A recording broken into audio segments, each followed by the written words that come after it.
All right, everybody, welcome back to Premium Picks. Today, Coach and A-Train are going to break down UFC Fight Night Kara France versus Albazi.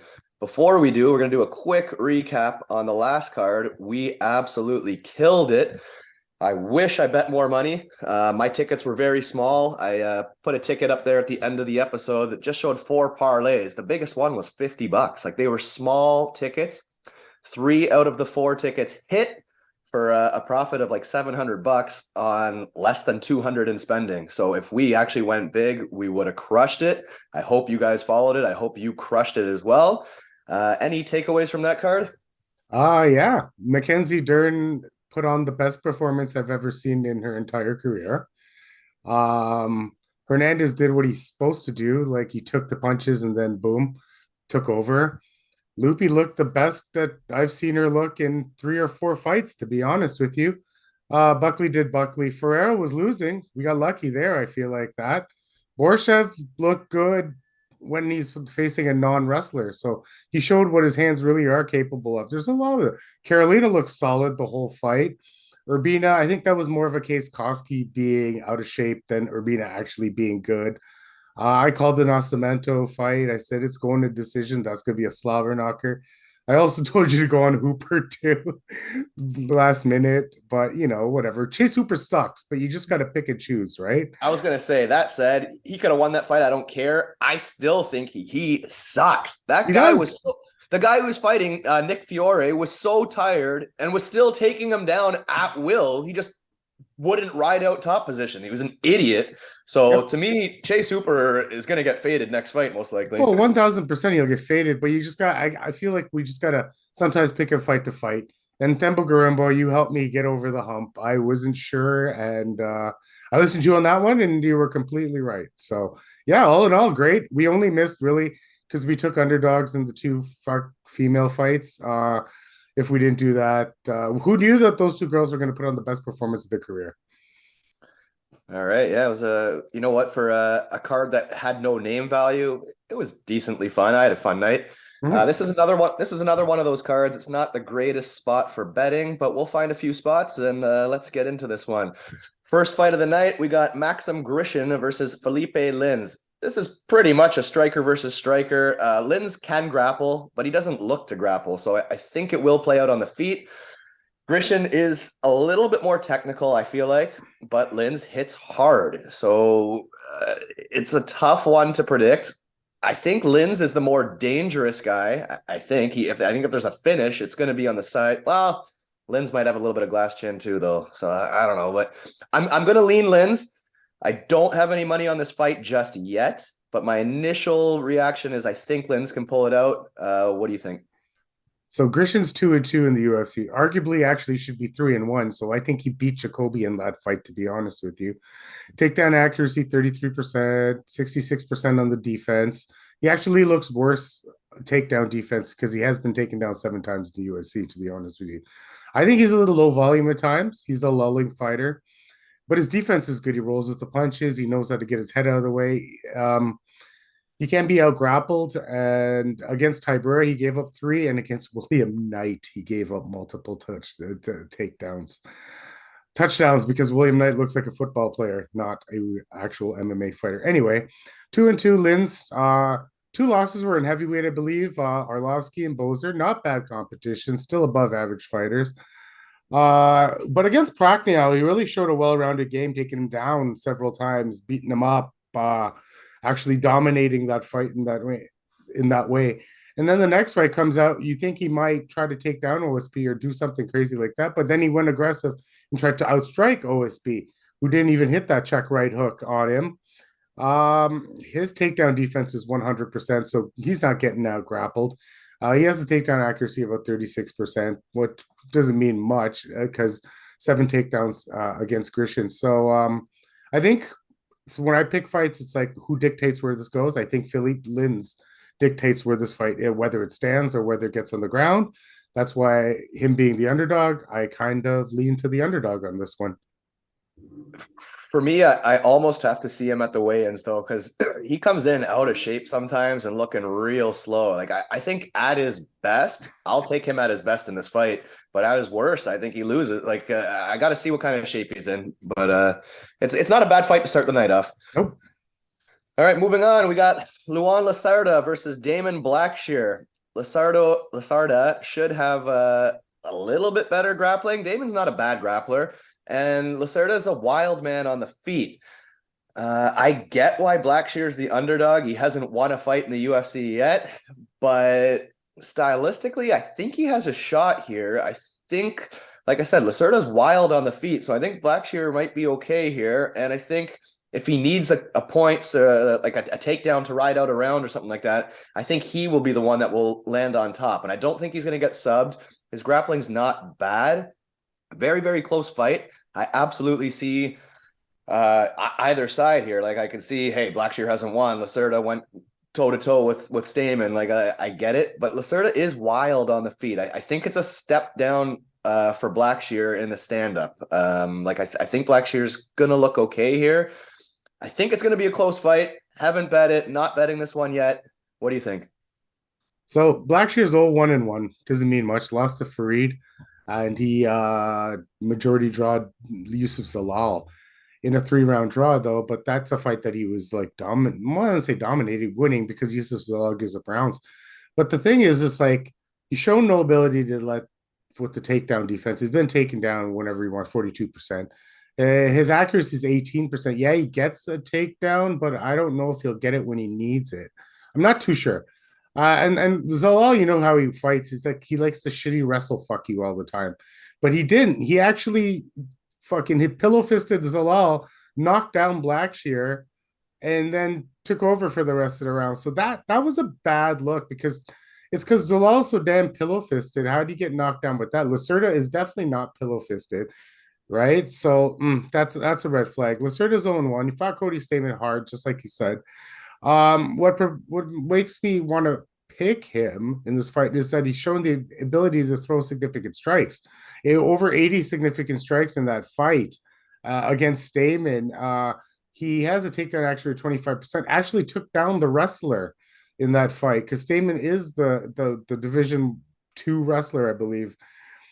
So I feel like he dictates where this fight goes. And Blackshear, gassed really hard in that fight against Zalal, and he didn't look the best in his second fight either against Fareed. He looked like he was he's a gasser.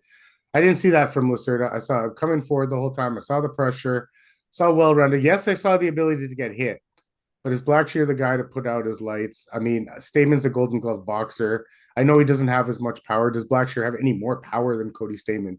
Nah, but he doesn't have the technique either, right? Because Cody's got that technique. So I'm going to go Lacerda. I would say the 125 is good for me because I think he wins more than that percentage of the time. I think he's closer to 70%, 70, 75, as opposed to that's about 55%. So that's where I take on this one. So I'm really strong on Lacerda. I'll have him.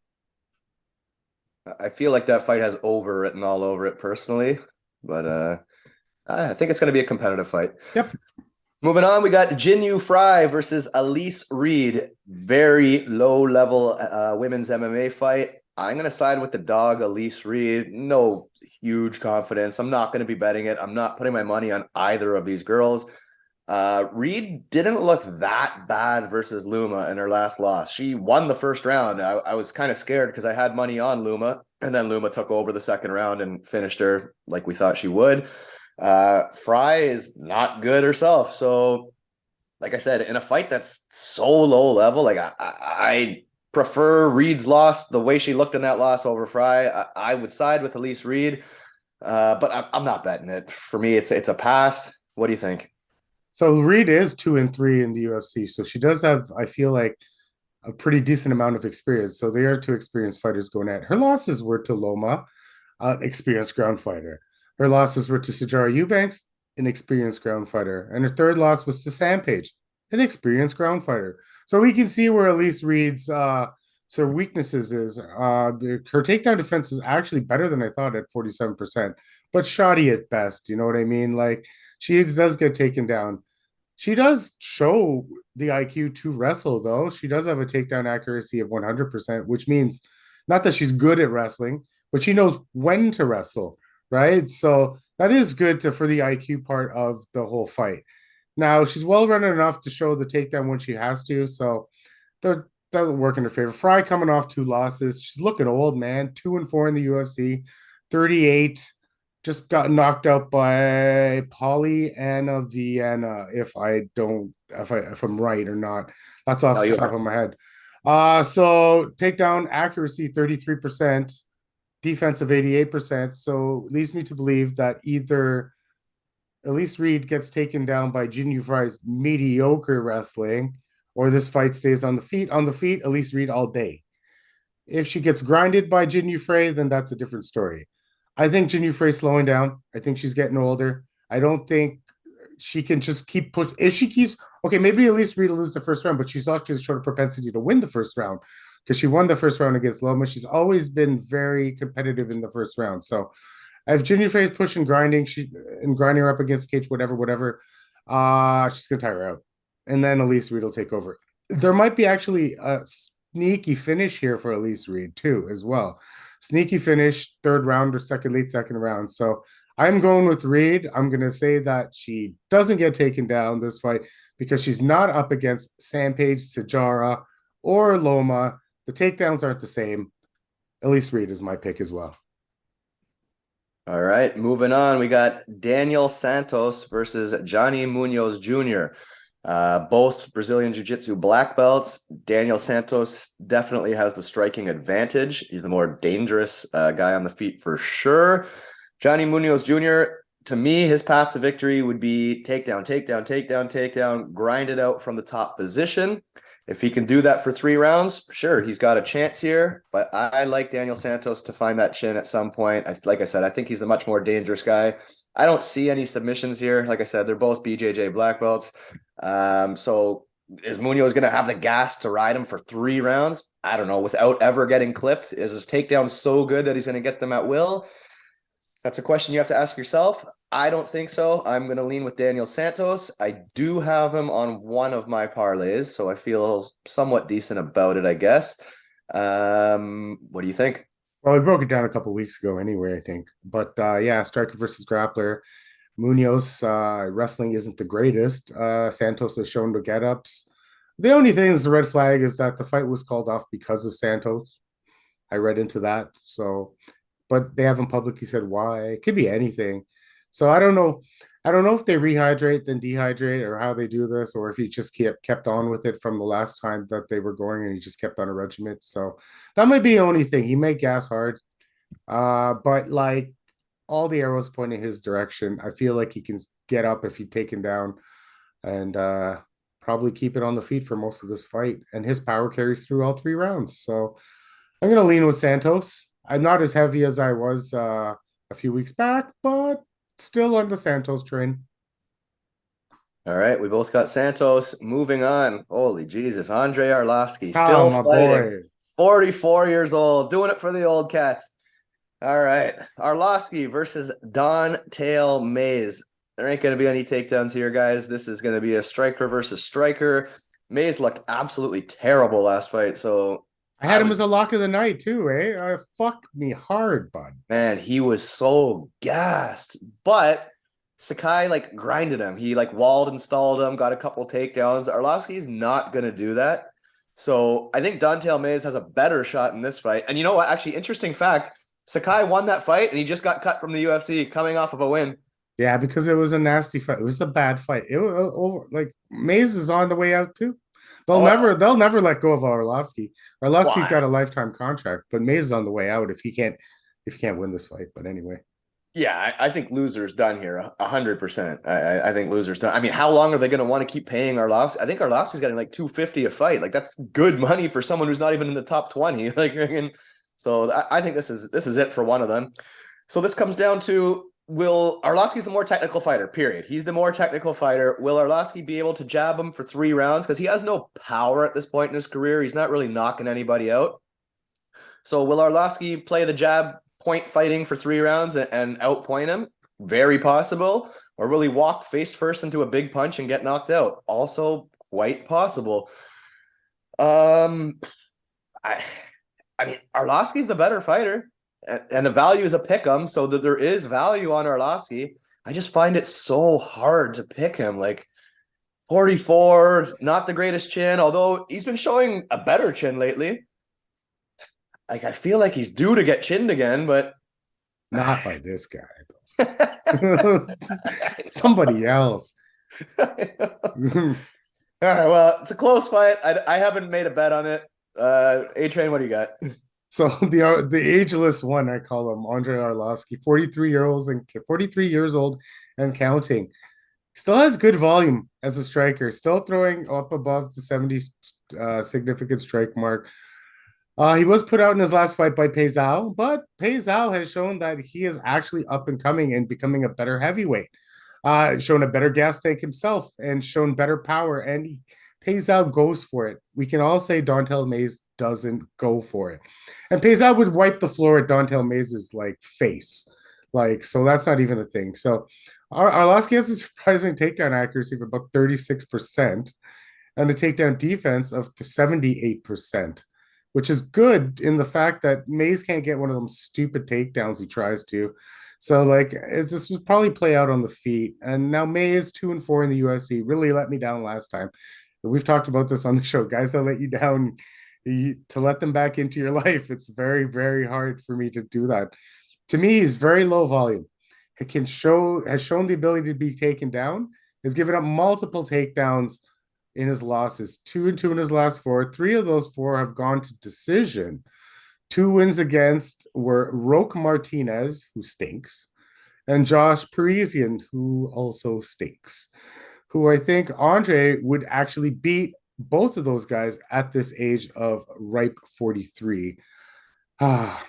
I'm picking Andre because of fight IQ.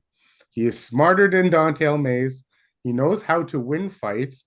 I know he's 43, but before Pei Zhao and stuff, he was putting out guys. I know there were close decisions, but who gets the rub in a close decision? Andre fucking Arlovski gets the rub.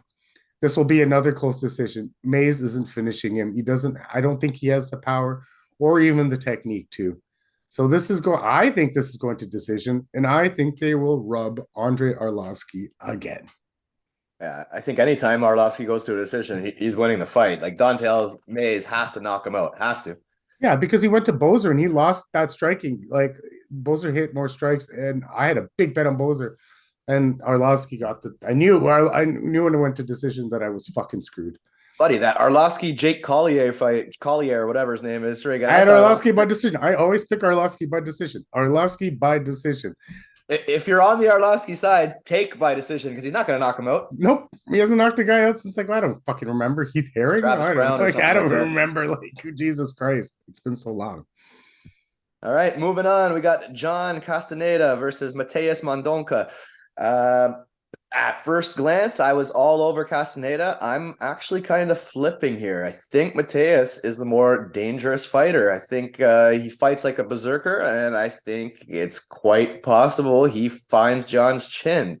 I'm probably alone on this one. It's just honestly, I watched like I said when they first dropped, I was all over Casteneda. I watched a little bit last night, and I think Mateus is live here. I think he's a wild man, and he has a shot here. No real confidence. I'm not betting it. It's not on any of my tickets, but for the purpose of making a pick, I'm going to go with Mateus as the underdog here. I think he's going to pull the upset. I'm assuming you're on the other side, but what do you got? Yeah, I'm actually pretty strong on Castaneda. I think he has all the attributes to come back from the last fight. See, with Santos, I rewatched that fight last night too. So I believe it was Santos he fought last. So like, I feel like him not being able to get the fight to the ground was a big deal, and he kind of gassed himself out. So hopefully he fixed that mistake. That's an easy mistake to fix as a D2 wrestler, because that's what he is, a D2 wrestler, wrestling base, but his accuracy is about 30%, 6% takedown defense. I don't think he's getting taken down. 3-2 in his last 2 fights. Funny enough, he hasn't used his wrestling in his wins, so I don't think he's going to use his wrestling here. He does gas, but I feel like that was Daniel Santos being the better fighter and me not recognizing it more than John Castaneda not being that great of a fighter. Now Mendonca, I actually watched way more tape on because I didn't know that much about him. I looked at the numbers. Takedown accuracy is only 18%. Very bad. Defense is about 40%. He's 0-1 in the UFC. Who did he lose to? Jesus. I think it was Javid Basharat. But that's a good loss anyway, to be honest with you. He is a decent striker. Hard leg kicks I saw from him. Actually hurt Basharat with those leg kicks. But throwing those leg kicks, I think he has can get time for a takedown or two. He's a bit wild. He seems very hittable. He can be taken down as well. So that again, I think the more well-rounded fighter is Castaneda. Um, I don't know though, but he looked very susceptible as the fight went on. He started to gas at halfway through the second round, and as he's gassing, that's when the takedown becomes. So if I was Castaneda, I would fuck the takedowns for the first round and a half to kind of try to outstrike him, which he can because he's wild and he's loopy. Castaneda is much more tight. And then once he starts to tire down, then implement that wrestling game and either get him out of there or get to a decision. So I just feel like he's the more well-rounded fighter, and I always pick the guy where I think has more paths to victory, and that's where I'll go with Castaneda. I feel like Mateus is more dangerous everywhere, but like you said, he does gas, so you zip that gas tank, and he's probably not going to be able to do it. But I think he's more live for the knockout, and I think he's a very good submission grappler. Terrible wrestler, so you can absolutely get top position every time. But he's like one of those like Charlie Olives guys. Like he doesn't care if he's taken down. He almost doesn't defend it. It's almost like, all right, we'll play this game now. But these days it's hard to catch those triangles and arm bars from the bottom. So Well, that's the thing, right? That's what I'm saying. Like Castaneda, he lost that fight because of gas. So if he's a little bit better on the pace this fight, I think he has this guy beat everywhere. So he's just got to watch his pace, right? I feel like just fuck the wrestling for the first couple rounds, and should be a good enough defensive wrestler, being a D2 wrestler, to stop Mendonca from like taking him down. So and then take over the fight as it goes on, because that's what I saw happened in Javid. Javid, he was what's his name, was pretty live in that first round. He knocked him down with a leg kick and stuff like that. So, and then Javid just, has the gas tank and just took him over. So yeah, but you think John's good on the feet here? yeah, I think so, Yeah. because he's not loopy like that. And you gotta, so who did he fight in that first fight? He looked real good. I mean, Eddie Wineland, was it? Eddie Wineland's terrible. Yeah, Eddie Wineland's who? Hold on, there was another fight. Hold on. I'm looking up Sexy Mexi. Great Like, name, wasn't though. Castaneda just knocked Miles John. Miles John. He looked really good in that Miles John fight. And that was right before Daniel Santos fight. Right? And Miles John's not bad. Miles John's has way better striking. He actually, I think, won his last fight. Miles John has way better striking than Mendonca does. And I feel like he has better power. And he has wrestling to back it up, too, right? So Miles John's a better fighter than Mendonca. And he already beat a better fighter with better skills. So I don't know. That's my take. All righty. Moving on to the last prelim of the card. We got Elizeu Zaleski versus Abubakar Nurmagomedov. Nurmagomedov as an underdog. You don't see that too often. Although I'll give you the heads up right now. Abubakar is not Khabib. He is not. He's not any of those guys. This is the slow, weaker Nurmagomedov. Still just as boring though. Khabib had good moments, man. He transitioned well, right? Khabib transitioned well. Give the guy a little. I don't even like him, but I give him a little respect. So I think Abubakar is incredibly boring. I would love to see him get slept, but I don't think it's going to happen. I am going to side with him for the upset. I think he can get the takedowns here. Zaleski has been wrestle-fucked before. Yeah, it was earlier in his career, but still, he's been taken down quite a bit. If you look at his UFC fights, he's been taken down quite a bit. Zaleski absolutely should have a big striking advantage if he can keep it striking. So I get both sides. I'm taking the dog. I have him on one ticket, one small ticket. I don't feel overly confident in this at all, but I'm going to assume he's training with the better guys, and I think he's durable enough to maybe eat a few shots, but get into those cage stalls, get into those clinches, and grind a boring Nurmagomedov style decision. That's going to be my pick. It's not what I'm really rooting for. Like I said, I would love to see him knocked out, but I don't think he's going to get knocked out here. What do you think?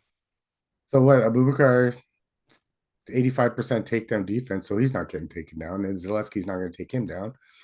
30% chain wrestler, so accuracy is right there. He likes these low volume striking affairs where he can just throw a big shot, try to get inside on your legs and take you down. Problem is, in what I've seen, is like he's not the greatest of all the Nurmagomedov wrestlers, right? So like Tagir Ulambekov versus Tim Elliott, a guy that we'll talk about later, that line, it's the same thing. Like why are these lines so close? At least the bookmakers got this one right and put him as the underdog. I think he isn't the more well-rounded fighter. He might have the style to beat Dos Santos, but it's like Dos Santos got taken down earlier in his career a lot, right? And I looked back and it was the first two fights, and ever since then he's actually worked on it. So I tried to look at his takedown defense number, and it's actually at 62%, which is half decent. He's been showing better get-ups lately because who Saint Denis took him down. Saint Denis is a hard fight.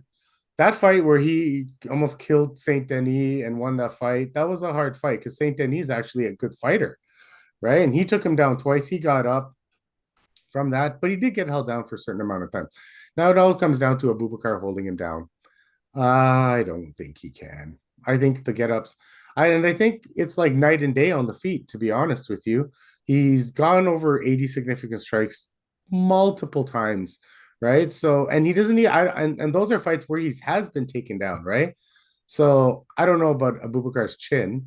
It might be good. The Nurmagomedovs have pretty good chins. So this is all about the get-ups. It's a tough fight. I don't know if I'll even play it. And if I do play it, it'll be a single.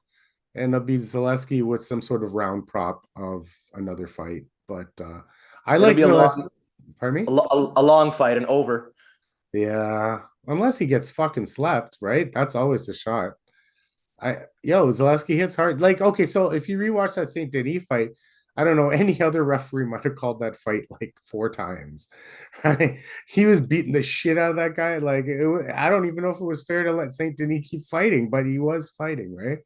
Now, does Bubakar have that much resilience because he hasn't been tested like that before?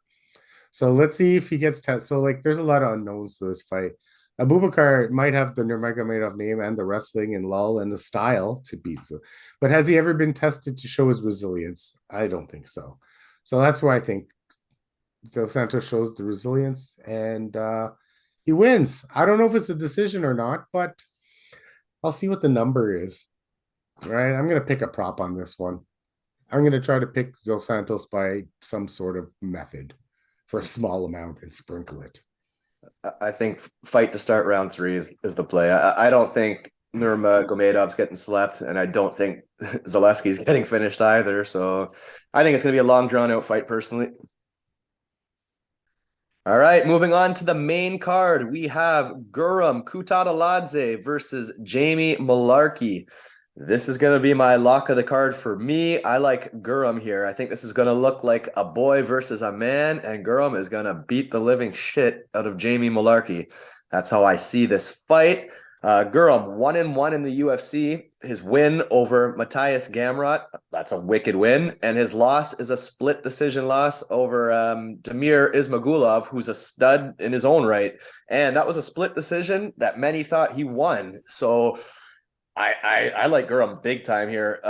Guram stuffed 17 takedowns in those 2 fights, so he's not getting taken down by Jamie Mullarkey. So what's Mullarkey going to do? He's going to try to kick the legs and run for 3 rounds? I don't think that's going to work here. I think Jamie's going to get the living piss beaten out of him. And Guram, yes, he's minus 300. I know maybe you're like, minus 300. For me, he's your parlay builder of this card. Like, he's safe. Pick him and pick somebody else or 2, whatever your spots are. Like, Guram, he's safe. I think he's going to close at a minus 450, maybe even more. Like, so I jumped on him already. I just looked at my my account. Actually, I've already placed 7 bets, and Guram's I think on all of them. So I feel very good about Guram in this fight. What do you think? So going into this fight, I was thinking I might take a shot at Mullarkey after losing his first two, I think, and he's come back pretty strong lately. Though his last one against Michael Johnson, I think, is a little bit, Michael Johnson probably won that. And only his only loss is to Jalen Turner. He's got pretty good takedown defense himself, but Guram's not going to take him down, to be honest with you. He is a pressure fighter. He goes all out, but he's very hittable. He's already shown he's very hittable. And he kind of slows down and kind of blocks punches with his face, if that makes any sense. So, yeah, he's not very defensively sound. Let's put it that way. Guram though, he's two and I feel like he should be 2-0 in the UFC because I think that call me crazy. I think he beat Ismagulov in a split decision last time. So Ismagulov couldn't take him down. What makes you think Mullarkey's going to take him down? And then he arguably outstruck Ismagulov as well. And that fight against Gamrot depends on what you value. Old school MMAers would have said Gamrot won that fight. New school MMAers would say Guram put on more power than Gamrot did, right? Because Gamrot's not a big power puncher himself. But, whatever. Close fight. Two top guys, I think, in my mind, anyways. I think this fight's going to stay on the feet, and on the feet, Mullarkey is going to block punches with his face. I didn't realize how defensively unsound he was, and I didn't realize how technical Guram was until I looked deeper into this. So minus 300, it's fair, and I don't even know if Mullarkey has a puncher's chance, though. To be honest with you, like even if he cracks him with a good one, is Guram going to go down? But I don't think his good ones are even that good, to be honest with you, as in a knockout shot, because that's the only thing he has. Inside the distance is the only thing. If you want to play Mullarkey, and I'm not saying not to, because minus 300, yeah, it's wide. I get it. But if you're going to play Mullarkey, you better off playing the distance. There's no way he's going to win a decision against Kutateladze. And I don't think it's getting that far. I think this is inside the distance fight. I like I said, maybe I'm crazy, but I think Guram's gonna smoke him. This fight is a striking match. Jamie's outgunned here. He's a better fighter. Guram is a better fighter. More crisp, more technical, and he has a better chin, and he's been grappled too. And so even if he does get taken out, he's shown a propensity to get up. So I feel like Guram's proved he can compete with the best of the best. I don't think Jamie can compete with the best of the best. Like I don't know.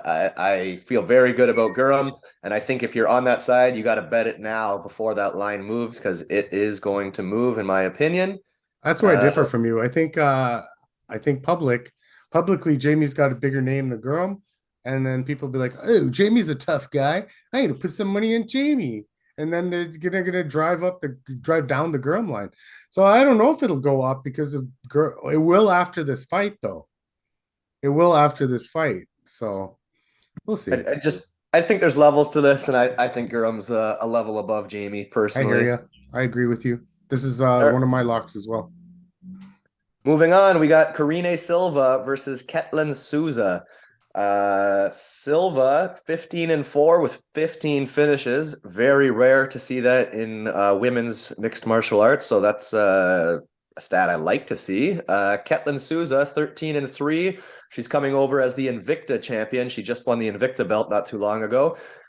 Souza is a fantastic striker. She hits hard as hell, and she throws everything into her shots. She likes to bang, and she'll use all her weapons. She likes knees, elbows, everything. She'll mix in a few takedowns, and when she gets on top, she's looking to hurt you.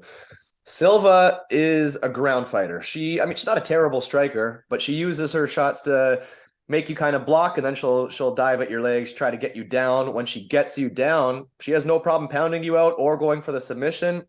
She is a little bit reckless. She gives up position sometimes, but she is obviously good at finding those finishes. 15 wins, 15 finishes. This is a tough ask for Souza making her debut. She looks like a good prospect. Like I think she's going to be a good addition to the UFC. It's a hard first fight. So my first reaction was Souza's good enough that this fight's going to go long. and Silva's never been long, so I don't know how Silva's going to look. Is Silva going to gas? I don't know. When the first dropped, I was gonna bankroll Silva, but then when I looked into Souza, Souza's pretty good. So I actually don't have any money on this fight right now. I'm still gonna lean with Karine Silva because we've seen her compete in the UFC. We've seen her win in the UFC. So I'll go with another Silva win, but Souza looks pretty good. What do you think? Well, the 15 finishes could be due to her fighting in Brazil and lesser competition, right? So like it's not like she fought in Invicta like Souza, right? Because Invicta's a big time competition for women. And she's only 1-0 in the UFC. She looked good in that submission against Botelho, but Botelho's shit. Anyways, right? She's so plotting and so shit. Striking is decent, but yeah, like you said, ground fighter, like that's her bread and butter. Now, Ketlin Souza coming over from Invicta, like I said, has won 5 or 6 in a row. She is a striker by nature and does throw hard. See, like the Carini Silva reminds me of that. What's her name? Jacqueline Demorim or whatever. Remember, Better, we were all enamored by all her finishing ability. She got in with someone as tough as Sandpage, and she and gassed. she gassed, right? So now this girl's a decent striker, and more or less, if she keeps this standing, I think she has a very good chance to beat her because nobody knows what Silva looks like in the later part of second rounds and doesn't know what a third round even can't even smell a third round on her. The debutante and a little bit of a lack of competition does kind of give me a red flag. But Silva herself is very young.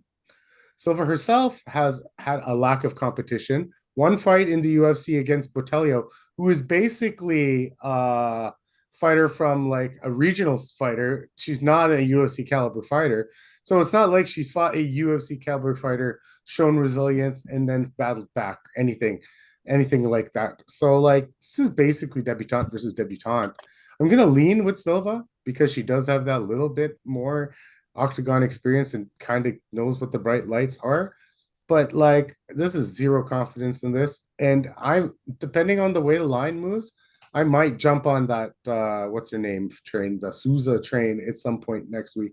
So I'm hoping that we can do this again next week, and then I'll have some updated bets just as you would from line movement. I want to see what goes on this week.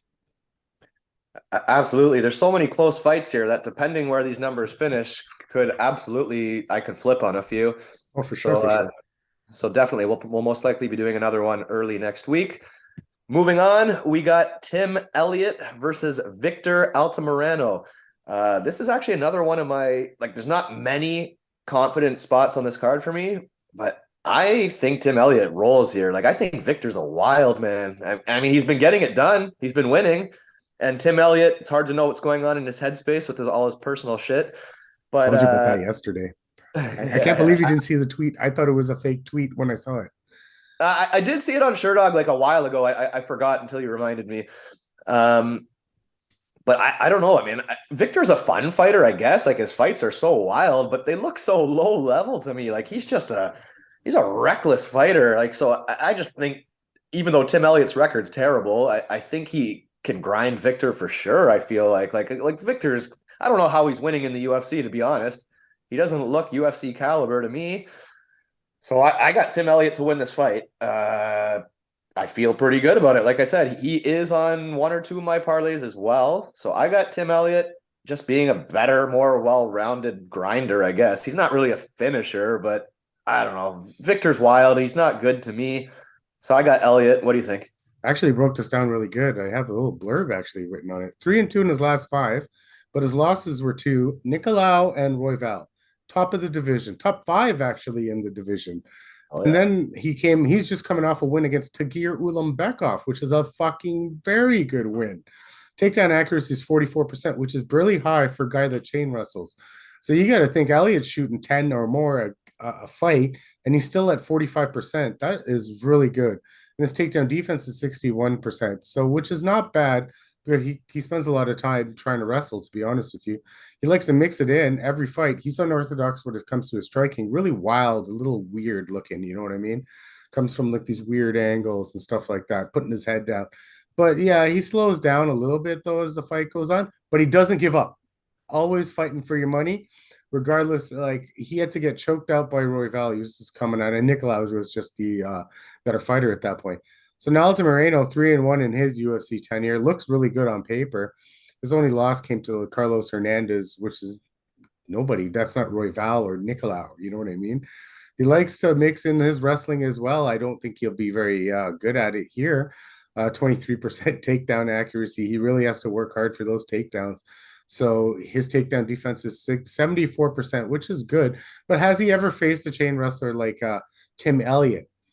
He's relentless. And I don't know if Altamirano has ever fought a relentless guy like Tim Elliott, always coming after shit, like, you know? So the gas tank looks like it's up to stuff. I'll give him that. So this fight looks like it's going to go long. But what kind of headspace is Tim in? I don't know. I mean, did he really love Gina Mazzani? Who knows? I'm not going to tell a man who don't love your wife or who doesn't love a wife or whatever, right? Did he? Because if he did, he could be really down. But if he's a really confident person, he could be like Mackenzie Dern this weekend, going through a divorce and absolutely looks batshit crazy. Best fight of her life. I've never seen her look so good. Don't get me wrong, Dern's striking wasn't the greatest, but it was good enough to just exert her dominance on Angela Hill. And that's what I could see here. Elliott is the better mixed martial artist.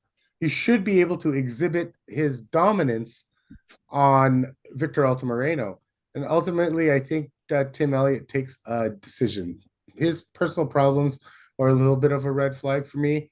I don't, if I'm just going to throw those out the door and just go skill for skill, he's the more skilled fighter. Hey, he might be stress-free, distraction-free. I mean, who the hell knows? He might just be so angry he's gonna fucking smoke this kid. Who knows? But you should get a better girlfriend who's better at MMA because she sucked. I actually think Tim Elliott I think he's minus 150 or 160 or something like value that. For sure. I think it's good value. Like I don't think Victor Altamirano is good. So I think I really like it's your classic step up, right? Classic prospect step up fight, right? Is he ready for the step up? Tim's being used as a gatekeeper here, and he should know that. So yeah. All right, moving on. We got Jim Millard versus Jared Flash Gordon. This is a funny one because the books, or my bookie at least, Bet365, has taken this off the chart. Jim Miller opened up at plus 250, and then within like a few hours, mad money got dumped on Jim Miller, and he was all the way down to plus 140 last I looked, and then they removed the fight altogether. So I don't know what's going on. I think a ton of money came in on Jim Miller. I think this fight has overwritten all over it. Jared Gordon can probably out-muscle him and hold him on the fence like he did against Patty, or just kind of grind on top, maybe. I liked Miller when he was plus 250. I was like, maybe I would take a stab on him. But like, if it's going to be a pick-em odds, this is a pass altogether. Gordon, weird he's coming back so fast. He was just that headbutt knockout or whatever against Bobby Green 1 month ago. So that's strange to me that he's already fighting after being knocked out. Well, he wasn't really knocked out. He was a TKO, but the TKO was from the headbutt. So, I mean, 4 weeks just seems funny. Yeah, whatever. And then you got Jim Miller. Yeah, he took a beating in that Hernandez fight. He didn't look terrible, though. He was competitive to a degree. Like, it wasn't a bad fight for Jim Miller. Like, so I struggle with this. Like, I think Jim Miller might be the better boxer, maybe. Like, I don't know. I don't know. The fight's a pass. Fight's a pass for me. No money. I would say over, probably a Gordon decision, but I'll be rooting for Jim Miller. Honestly, I'm rooting for Jim Miller. What do you think? Well, Jimmy's actually 3-2 in his last 5, which is pretty good. But he's a good all-around mixed martial artist. Those 3 wins, though, are all by finish. He's very aware, very smart. His IQ is like top-notch in the cage.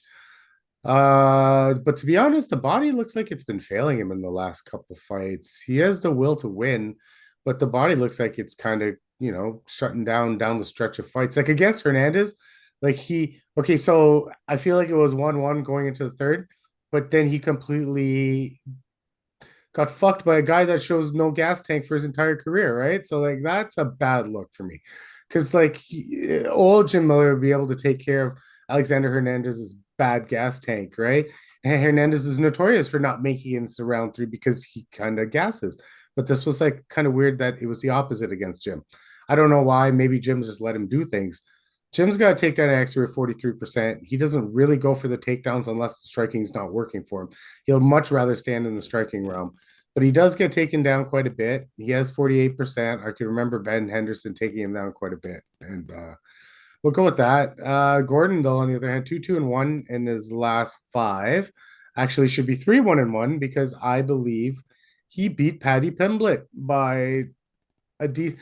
So if you look at his striking numbers, exactly equal. Paddy didn't throw any more power than in Gordon did in that fight, but there was 3 takedowns in Gordon and none on Paddy. So I don't know how Paddy wins. But Paddy got the Dana White privilege on that one, I believe so. And yeah, that's how you go from that. That's how. So now he went up against Bobby. It didn't look the greatest against Bobby, to be honest with you. But Bobby Green was a bad stylistic matchup for Gordon because that's not how Gordon wins fights, right? So he got finished, sort of, I guess. I don't know.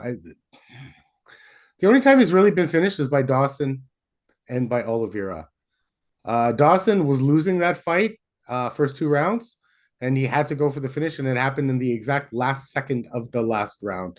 So he had a fighter that was going for it. Dawson is really good on the ground, and Gordon does kind of tire, but not like loses his zaps his gas tank or anything like that.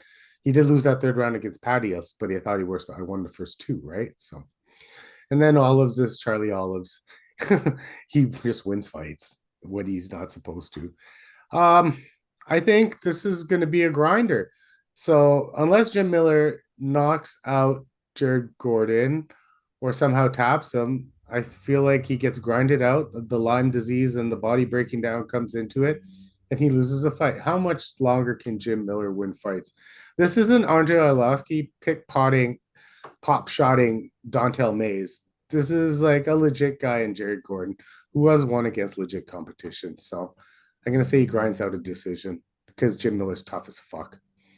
Yeah, and it's different when you're an old guy in heavyweight. Like you're not relying on speed so much. Lightweight, you age quicker. It's not an old man's division. The only thing I will say though, too, when you're saying the body failed him a bit, Hernandez is massive. Like Hernandez is a big guy. So I don't think Jared Gordon's gonna have the same kind of strength. Like Hernandez, no gas tank, absolutely. But he's got to be the harder hitter than Jared Gordon. Like he's a much more for sure physical guy. So yeah, no, I agree. Gordon's most likely going to win a decision. Miller probably has to knock him out. He probably won't. So you're probably spot on. Man, I think so. The last 3 fights he did win before that was against Cerrone, Nicholas Mata, and Eric Gonzalez. But then he lost to Vince Pichel and Joe Selecki, right? And like guys like Selecki, like he's a guy that Jared Gordon got grind. Watch that fight, and I think that's the same game plan that Jared Gordon's going to work against fucking Jim Miller. And that's where I get that game plan from, because that's the same game plan he worked on Selecki, and he beat Selecki with that game plan. I'm not using MMA math. I'm just saying that's the way to, because that's how Selecki beat Jim, to take him down, control him. So this is a little bit different. He'll either take him down, control him, or control him up against the cage. Yep, makes sense to me. All right, moving on. We got the co-main event. We got Alex Bruce Leroy Caceres versus Daniel Pineda. This is a good fight. It's going to be a fun fight, actually.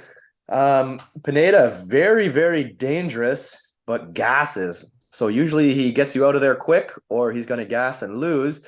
And then you got Caceres, who's notoriously durable. Like he's very durable, and then he's pretty dangerous himself. Alex has been doing really good lately, but he's been beating lower level guys. So I think I think this is a pretty fun fight. I think it's going to be a good pace. Everybody is on Caceres. I think I'm going to go against the grain and say Pineda. I don't know. He looked good last fight. He got the finish early. Fucker lots. Fucker lots. I know. And he's coming back off the USADA suspension, so maybe that fucking secret sauce is wearing off. Who the hell knows? But I like Pineda. I think he's got pretty good hands. He's got fantastic submissions. Obviously, Caceres is a good grappler himself. Um, like I said, everybody's on Caceres, and I just think he hasn't really been fighting anyone. Like his wins are, he knocked out Arosa, but Arosa just got knocked out by a nobody as well. Like Arosa's not good. Uh, I'm gonna give Pineda a chance here. I don't know. Realistically, I don't think I'm betting money anyways, but I'm going to take Pineda as the underdog here. Or I might wait because I feel like Bruce Leroy is such a fan favorite that more money might dump on him as we get closer. So if Pineda hits like plus 200, I think I wouldn't mind and if you're picking Pineda, you pick probably to finish because he's a finisher, and you might get crazy odds. You might get plus 500 on a Pineda finish. I don't know. That's just my thoughts. What do you think? Well, I was looking when I did the research on Bruce Leroy. There's a lot of surprising things. He's 4-1 in his last five, which was surprising to me because I always thought he loses, but he doesn't. And his only loss was to Sadiq Yusuf, which is a good loss in my opinion, because Sadiq Yusuf is a good fighter. His takedown percentage is actually 70%, which I found surprising, and his takedown defense is 64. I didn't expect him to be that high. I didn't know his fight IQ and his fight winning ability was so good. He's actually been winning consistently since 2019. So that's 4 years ago. And his only loss since 2019 is Sadiq Yusuf. I mean, he's would be Sung Woo Choi, Rosa, Kevin Coom, Austin Springer, Chase Hooper, Steve Peterson, Martin Bravo. Those are the guys he's beaten. So they're not completely shot list there. Now, Pineda, on the other hand, he's beaten Herbert Burns and Tucker Lutz in the same span with a shitload of no contest that he probably didn't perform the best in because he gassed. He's really hard to get behind, right? He's really hard to get behind. And I feel like if you get him past that 1.5 round, he looked good against Tucker Lutz because Tucker Lutz is trying to wrestle with him, where I feel like Bruce Leroy will probably try to pick him apart from the outside. Bruce Leroy, I feel like, only goes for the takedown when he knows he can get the takedown and doesn't try to force any wrestling on anyone if he doesn't have to force any wrestling on anyone. So he doesn't force the wrestling because he's not a wrestler, right? So, I think he's going to tire him out from striking and then maybe get him on the ground. Once it's on the ground, he's going to tap. And if worst case scenario, I just think it's an out volume. This might be a Pineda loss by decision because if Bruce Leroy goes in with the plan of long range striking, I feel like that's the way to beat Pineda. And yeah, he's a public guy, but like, to be on, the numbers speak wonders here. Is Pineda really going to impose his will? If he imposes his will, then yeah, he's going to win. He imposes his will in the first round, and Bruce Leroy survives. Live bet Bruce Leroy and fucking get that plus money number on him after losing the first round. That's probably the best way to play that. Yeah, it's pretty good strategy. Pineda, like you said, he comes out guns blazing and then he fizzles. So we'll see if Alex is durable. So he should be able to. What was he going to do? He's going to try to tap him out, right? Like, when's the last time he got tapped? Was Kron Gracie? So does he have the same jiu-jitsu? Well, you know what? He is a good grappler. He is, but he's not Kron Gracie. But he is a good grappler. I don't know, man. Well, maybe. I feel like it's his strength, and once he gets tired, the strength kind of goes. He's not one of those guys where the power and the strength goes through all 3 rounds, right? All right. Moving on, we got the main event. We got Kara France versus Amir Albazi. Dead even pick'em line, I believe, right now. I think Kara France was a slight underdog, but I think it's pretty much even now, I believe. Double check for Kara France definitely has fought the better competition. His record might not look as good, but like again, he's been in there with Brandon Moreno. He's been in there with Cody Garbrandt. He's been in there against the better guys. Kara France should be the better striker. He should have the better boxing. But we don't really know. Albazi's got a lot of red flags to me. Obviously he's a finisher. He hits hard. He's got extreme power. But if you look at his record, he's had 9 canceled fights in the last couple of years.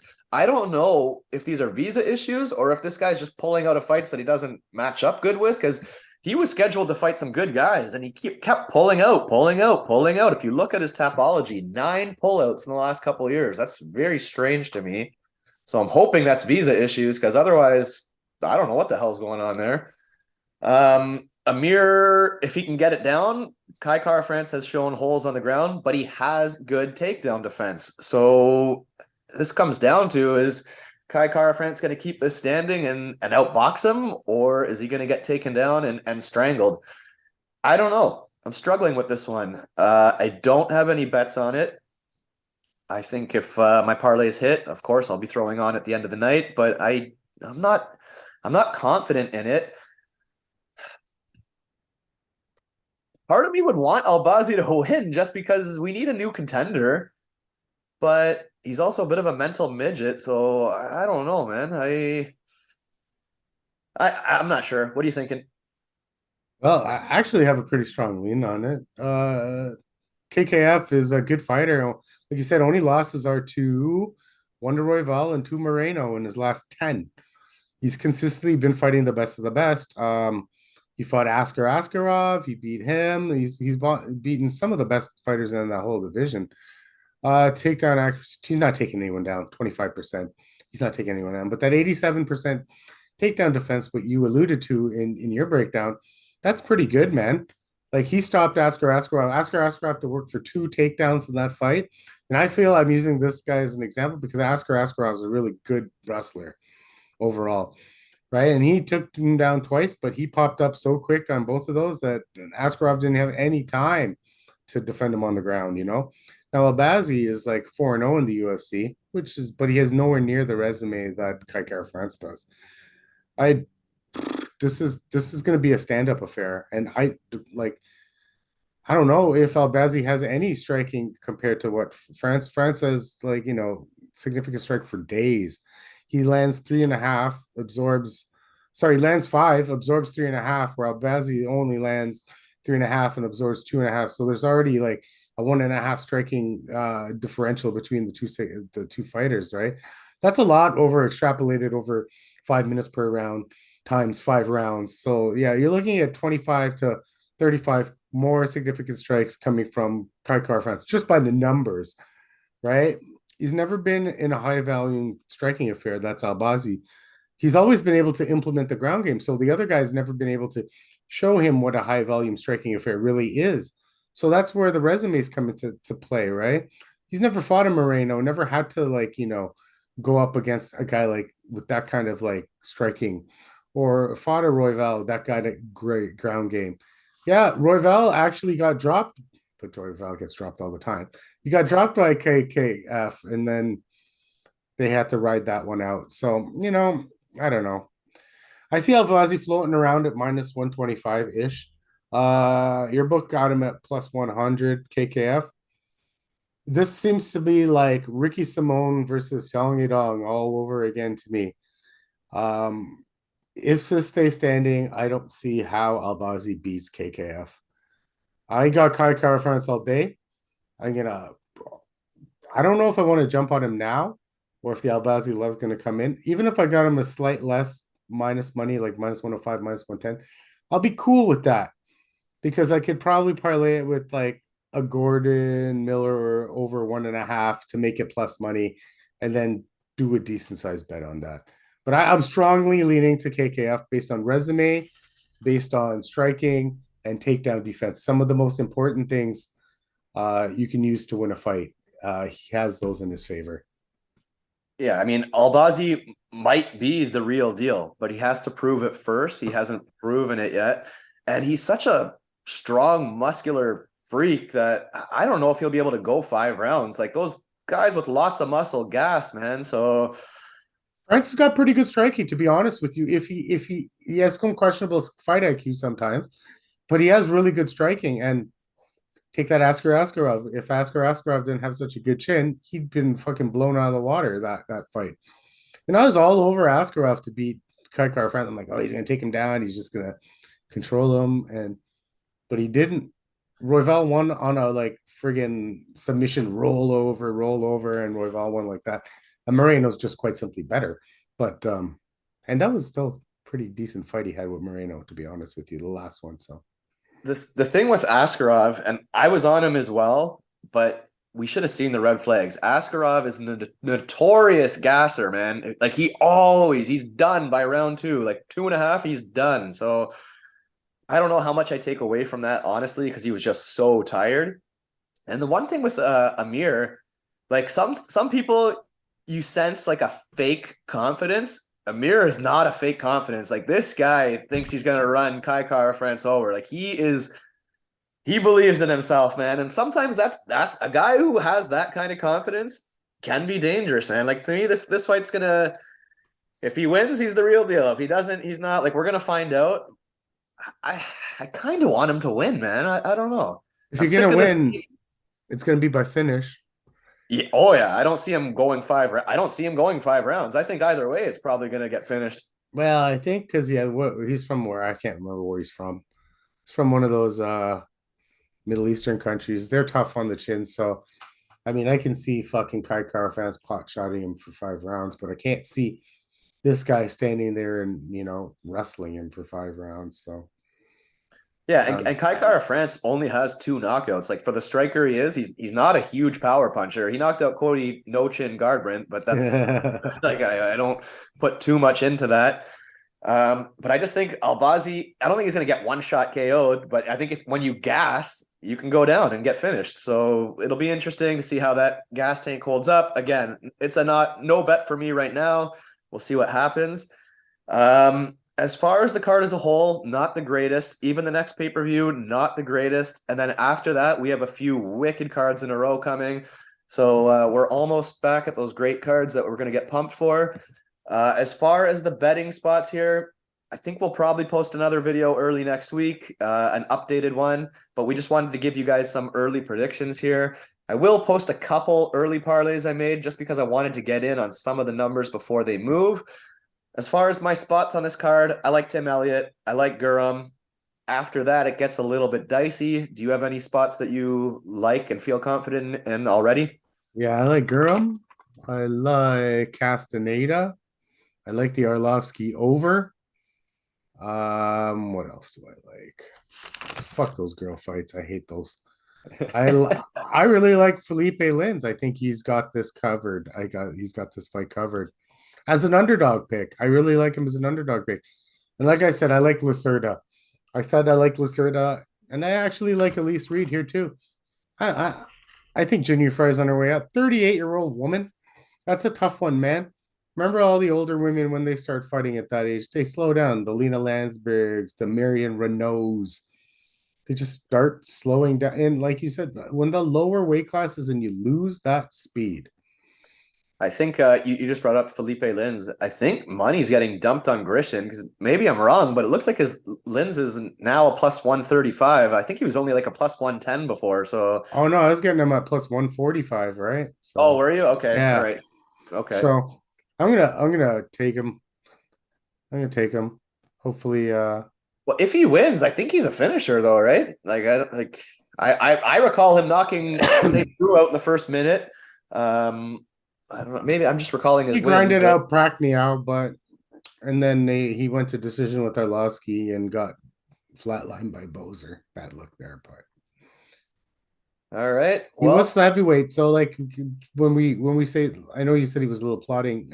He was a little bit more weight there back in the day, right? So he moved on to light heavyweight, and you get a little faster, and maybe the skills translate. I don't see Grisham as anything crazy good. So, but he'd almost beat Jacoby, but Jacoby just got beat by the fucking professional. So Jacoby's disappointing, man. I'm off the Jacoby train. His IQ or something is just rubbing me the wrong way lately. I don't know. We have a good one coming up with Nunez. I know it's not the greatest pay-per-view, but at least there's some, we talked about it yesterday. There's some fights we can talk about next week. We'll probably drop a little quick one for the guys next week after we drop the second one here. You got it. All right, guys, look out for the updated one. Look out for the next card. That'll be coming early next week. Guys, like, subscribe, drop us a comment. Let us know who you like. If you have a strong, confident pick, let us know, man. We're all ears. We'll get back to you with our thoughts. If you disagree, let us know. We'll get back to you with our thoughts. And again, it's early, it's 2 weeks early. We're just trying to get you guys some content, something to watch, maybe hit the lines before the lines move. We'll talk again next week, and like always, let's smash it, let's get it, and have a good one.